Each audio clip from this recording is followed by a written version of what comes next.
Friend, कभी आपको ऐसा लगता है कि एक ऐसा मसाला हो जिसको हम कई रेसिपी में एक साथ यूज कर सके? तो आज मैं ऐसी मसाला की रेसिपी आपके साथ शेयर कर रही हूँ जिसको आप छाछ में चोखा या भरता, दही, सलाद या पानी पूरी जैसी स्पाइसी चीज़ों को बनाने में यूज़ कर सकते हैं। और इसको यूज़ करने में खास बात यह है कि आपको कुछ भी अलग से नहीं डालना पड़ेगा, नमक भी यूज़ नहीं करना पड़ेगा। तो बहुत सारी चीज़ों को बनाने के लिए आज हम ऐसा एक मसाला बनाएंगे जिससे कई चीज़ें एक साथ तैयार हो जाएंगी और इस मसाले को आप 1 साल तक स्टोर करके भी रख सकते हैं। तो चलिए मल्टीपर्पज़ मसाले को बनाना शुरू करते हैं।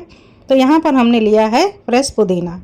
तो ये देखिए, हमने एक बहुत बड़ी सी गड्डी पुदीना की ली हुई थी, उसकी पत्तियाँ तोड़ ली, अच्छे से धो लिया और कपड़े से सुखा लिया।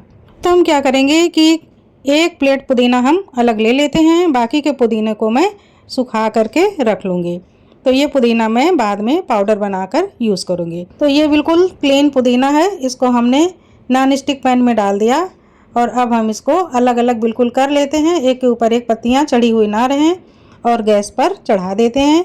फ्लेम को बिल्कुल ही स्लो रखते हैं, फ्लेम को हाई नहीं करना है, मीडियम भी नहीं करना है, बस तवा गर्म रहे उतना ही हमको फ्लेम को गर्म करना है। तो लगातार हम हिलाते रहेंगे जिससे कि पानी भाप बनकर उड़ता रहे। ये ताज़ा पुदीना है, थोड़ा सा वक्त लगेगा, 4 से 5 मिनट टाइम लगेगा, और उलटते पलटते रहें इसी तरह से। तो सारा पुदीना का जो मॉइस्चर है ये उड़ जाएगा। आप देख रहे हैं पुदीना कितना सूख गया है, बिल्कुल नरम हो गया है।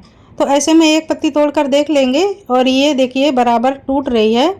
तो यानी कि पुदीने का जो जितना मॉइस्चर है ये सारा उड़ गया है। अब हम पुदीने की पत्तियों को एक बर्तन में निकाल लेते हैं। जो कुछ नरमी है ये बाद में और भी सूखकर अच्छी हो जाएगी।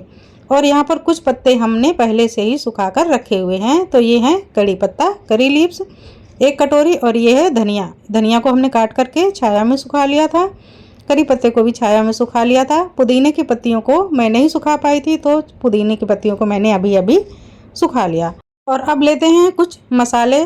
तो ये 1 छोटी कटोरी सौंफ, 2 टीस्पून काली मिर्च, 1 टीस्पून मेथी, 3 टीस्पून राई, 1 छोटी कटोरी धनिया, 1 छोटी कटोरी जीरा और 1 टीस्पून अजवाइन।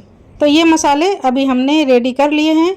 इन मसालों को हम अपनी मसाला रेसिपी बनाने में यूज़ करने वाले हैं। अब हम लेंगे खड़े गरम मसाले। तो ये हमने 10 से 12 लौंग, 1 चम्मच जावित्री के धागे, 2 बड़ी इलायची, 5-6 हरी इलायची, दालचीनी, सूखी लाल मिर्च और तेज़पत्ता।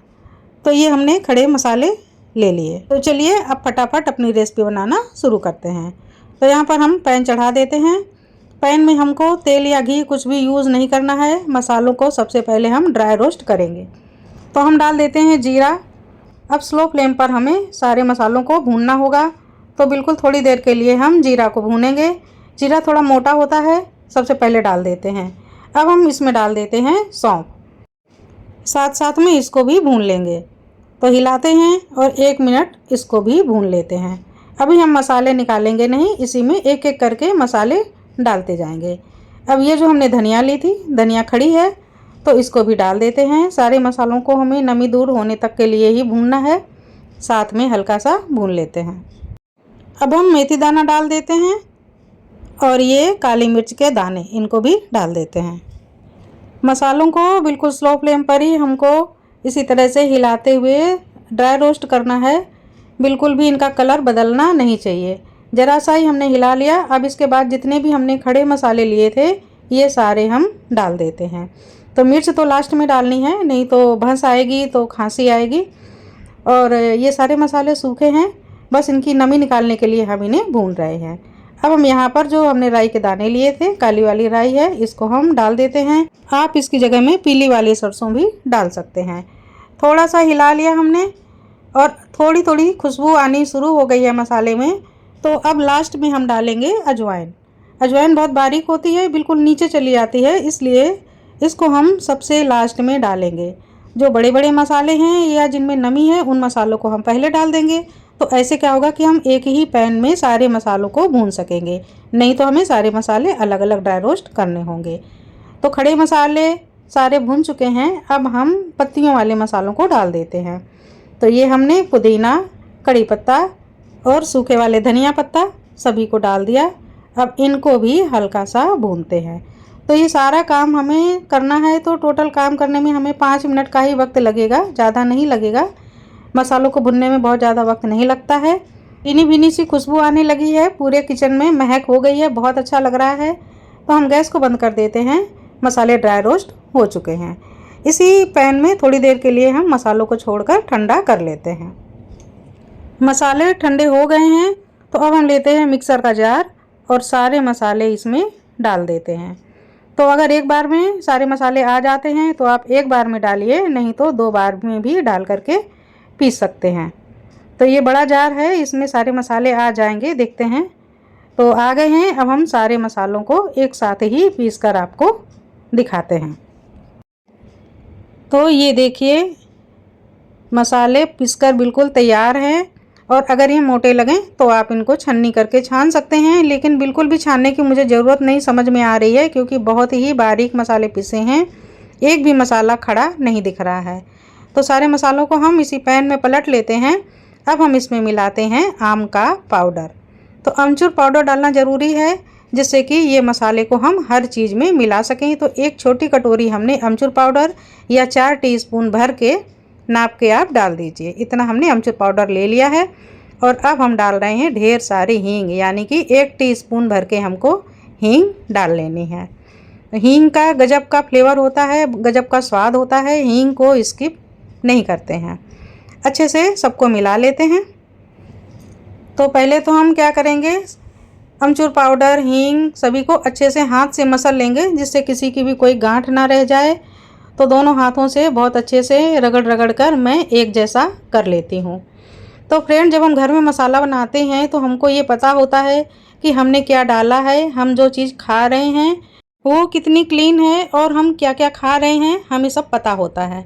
तो ये मसाला हमारा रेडी हो गया है। तो अब हम क्या करते हैं, इस मसाले को 3 भाग में डिवाइड करते हैं।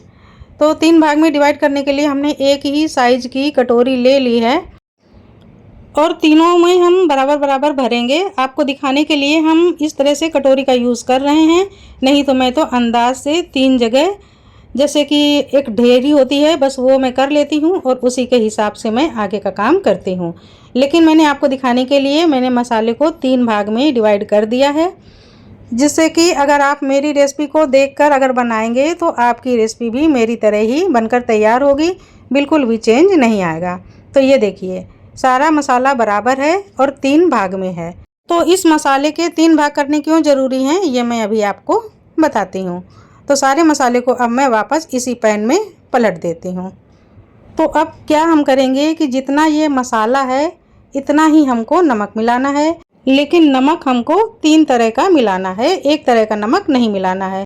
तो एक तो ये नमक है हमारा सेंधा नमक, रॉक सॉल्ट, इसका इस्तेमाल हम करेंगे। दूसरा नमक है हमारा काला नमक, तो ये पिसा हुआ आता है, आप चाहें तो ढेली लेकर भी पीस सकते हैं, इसका इस्तेमाल करेंगे। और तीसरा ये सादा नमक है, जो हम डेली में यूज़ करते हैं अपने खाना बनाने में। ये 3 नमक हैं और तीनों का ही हमें यूज़ करना है। तो अब हम वापस इन्हीं कटोरी को ले लेते हैं जिसको हमने मसाले को भरने में यूज़ किया था। तो एक कटोरी में हम भरते हैं काला वाला नमक। तो ये ब्लैक सॉल्ट है, इसको हम उतना ही भरेंगे जितना कि हमने मसाले को भरा था। तो एक कटोरी हमने काला नमक भर दिया है, बराबर बराबर कर लिया है। अब हम दूसरी कटोरी लेते हैं और इसमें हम डालते हैं रॉक सॉल्ट, यानी कि व्रत वाला सेंधा नमक। तो सेंधा नमक डालना बहुत ज़रूरी है, इसमें खारापन बहुत कम होता है, इसलिए सेंधा नमक हमेशा यूज़ किया जाता है। और अब हम ये जो तीसरी कटोरी लेते हैं इसमें हम सादा नमक, आयोडाइज नमक डाल देते हैं। तीनों नमक हमें बराबर बराबर करीब करीब रखने हैं। तो ये देखिए तीनों नमक को हमने बराबर ले लिया है और इतने ही मसाले थे जिससे कि माप बिल्कुल बराबर रहे। तीनों नमक को हम इसी मसाले में मिला लेते हैं। तो अब हमें नमक और मसालों को बहुत अच्छे से मिलाना है, जिससे इसमें एक भी गांठ ना रहे। नमक कई दिन रखे रहते हैं तो इनमें गांठ हो जाती है। अक्सर काला नमक और जो सेंधा नमक होता है इनमें छोटी छोटी गांठें बन जाती हैं। आप चाहें तो जो जूस वाली छन्नी होती है उससे छान लीजिए, उससे भी सारी गांठें आसानी से निकल जाती हैं। तो ये देखिए हमने मसल कर एक जैसा कर लिया है, बिल्कुल भी अब इसमें गांठें नहीं हैं और ये खिला खिला सा नमक हो गया है। बहुत अच्छा नमक बनकर तैयार हुआ है। तो नमक बिल्कुल रेडी है। अब इस नमक में सारे मसाले हैं। आप कुछ भी बनाएंगे तो उसमें आपको अलग से मसालों में नमक मिलाने की कोई ज़रूरत नहीं पड़ेगी, ना ही अलग से मसाले मिलाने की ज़रूरत पड़ेगी, क्योंकि हमने ज़्यादातर सभी मसाले डाले हैं और 3 तरह के नमक भी डाले हैं। साफ सूखी बरनी में दबा दबा कर भर दीजिए। ऐसे तो ये 1 साल तक की सेल्फ लाइफ होती है, लेकिन ये तो जल्दी ही ख़त्म हो जाता है क्योंकि हम बार बार इस मसाले को यूज़ करते हैं।